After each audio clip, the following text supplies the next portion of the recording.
Cool. So I guess let's just talk about the focus group real quick, and I'll bring it up. I want Loke to be like future thinking. Okay. Like not to be just addressing problems, but also like creating things To do. that people will need. You know Yeah, what I mean? yeah. So they don't even know. They don't even know they need it yet, but then we'll make something and they'll be like, "Whoa, shit!" It's like, did you get any impression that they would stop skating when they're like 18 or something?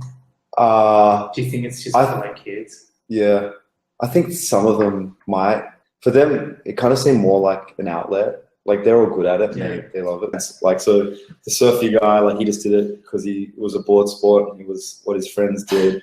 Then there's Jasper, who's kind of like who just wants to like capture things. Yeah. And then there was like Anthony, who's like way into skateboarding. He wants to see what the pros are. He wants the latest gear.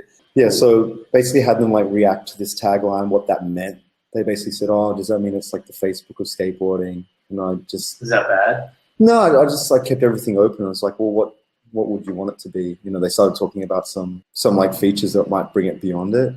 So they don't use Facebook at all. They use Messenger heaps. Yeah. And they actually use Messenger to organize skating. They also hate like Facebook for video because it like, you know, Instagram plays like really quickly. Yeah. They were talking about the lag. And I was like, that's exactly what. Yeah. Like if I look through the feed, I'm like, no, I can't do it. Yeah, like, totally. The attention span is like, yeah, it's not there anymore.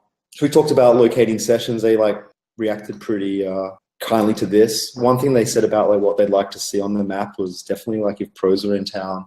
They also wanted to know if it was possible like to see like which spots were fucked up by security or like where police were or something, because I think they got at the age now where they get busted at spots.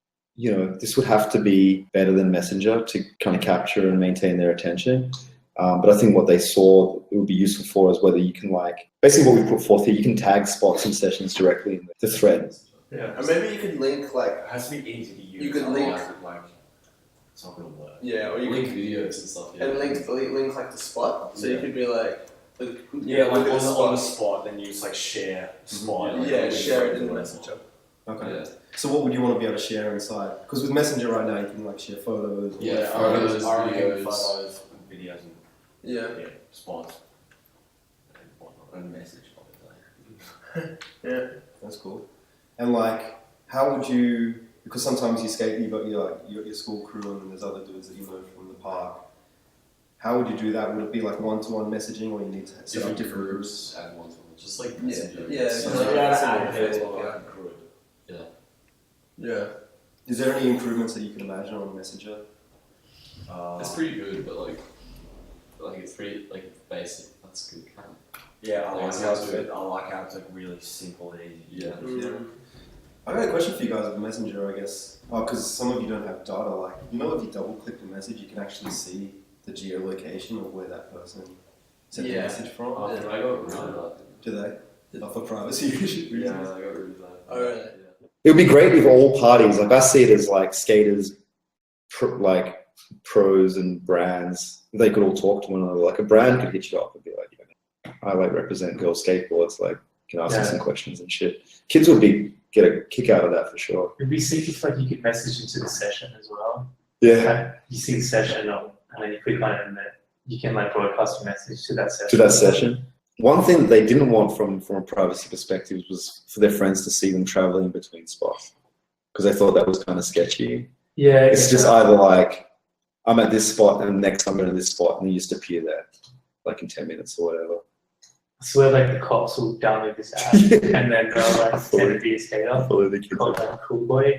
And then Cool Boy. Maybe something like that. So for video, they liked it. They said that they wouldn't use filters.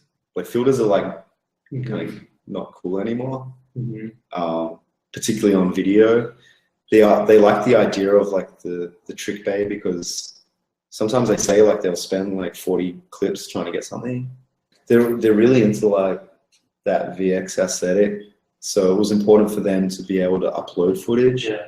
They said one limitation about Instagram that pisses them off is that you can only upload through the app. You can't upload through the web. And for them, it's like, so for Jasper, when he uploads to Instagram, he has to digitize the footage from his camera onto his computer, edit it, then email it to himself, get the email on his phone, and then upload it on Instagram when he's like, dude, why Why can't I just go to Instagram and upload it? Yeah.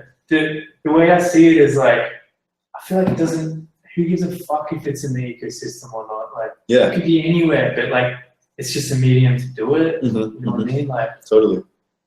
But what was more important to them was like arriving at a spot and trying to get like ideas of what to do there. that's cool. You know, so like you turn up at like Black Harbor and it's like you see 1,000 things that have happened there before. Yeah. Or you see, just show me no slides of Black Harbor and you just watch 5 of them and then you try and do it. That's fucking rad. So the next I showed them this, which was like the ability to earn points through usage, which they liked. But from the outset, they were questioning like, what would you use the points for? One of them said that he would just skate and get points to be on a leaderboard and be like the top in his like neighborhood, Like just to know that he's like the dude who's skating the most or like doing the best shit.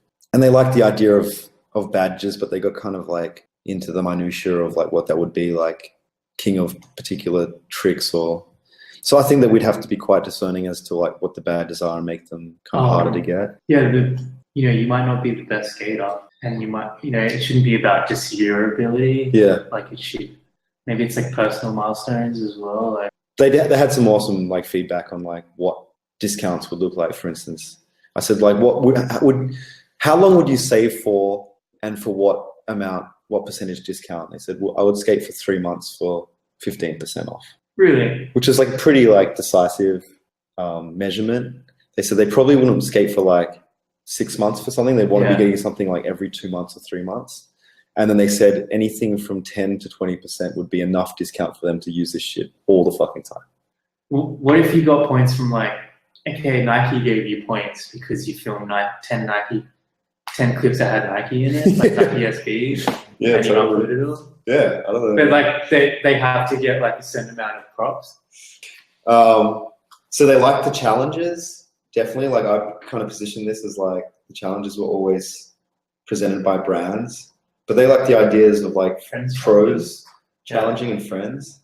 And then like one of them mentioned like what if it was like, what if it was like Niger Fridays and Niger Houston comes out and says like, these are the best, like I've sent out 10 challenges this week and these are the best 10 skaters who pulled them off. Yeah. He was fucking into that. He's like, if a pro could talk about me, like I'd try the challenges. Yeah, that's sick. The pro talking about him or advocating his footage was almost more important than the brand saying. And at this point, I kind of questioned them around, you know, would you want to buy something outright or would it just be a discount? And they'd be happy with the discount.